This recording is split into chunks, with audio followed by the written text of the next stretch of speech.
Kung ang nagsasalita, Your Honor, is yung ikalawa sa pinakamataas na posisyon in public at yun yung kanyang utterances, definitely, Your Honor, there is a tendency to stir up the people against lawful government. How do you reconcile the fact that the Vice President discouraged her supporters from going to the streets with a claim of inciting to sedition? Well, in inciting to sedition, Your Honor, specifically in the case of People versus Nabong, it is not necessary na magkaroon ng actual sedition.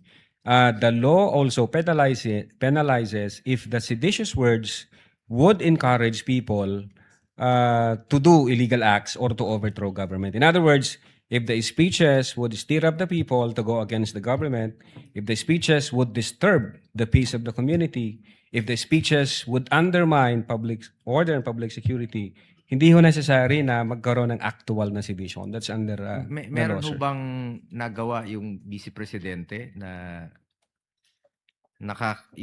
gaya ng sinasabi niyo ngayon? Nagawa pong inciting to sedition, sir? Oo, Based sa findings namin, sir, yes. Based po sa findings namin. Ganito po ang nangyari.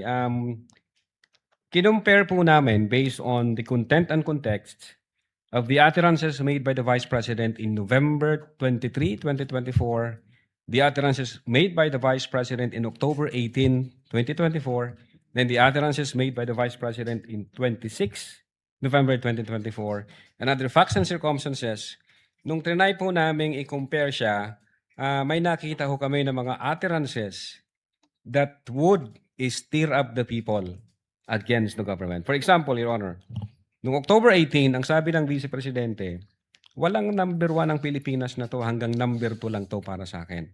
Wala itong number 1. Kinumpara ho namin noong November 23, ang sabi doon sa November 23, I do not recognize anybody above me. It's a reiteration doon sa kanyang sinabi.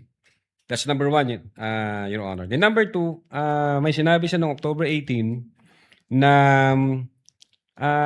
anong magagawa ko? Hindi marunong maging presidente yung nakaupo. Kasalanan ko ba yon?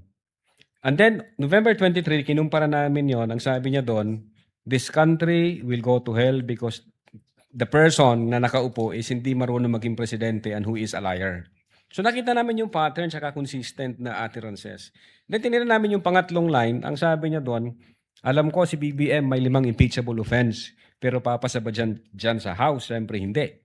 Then pagdating sa November 23, sinabi naman niya doon na the President is lying through his teeth para makuha lang niya yung boto ng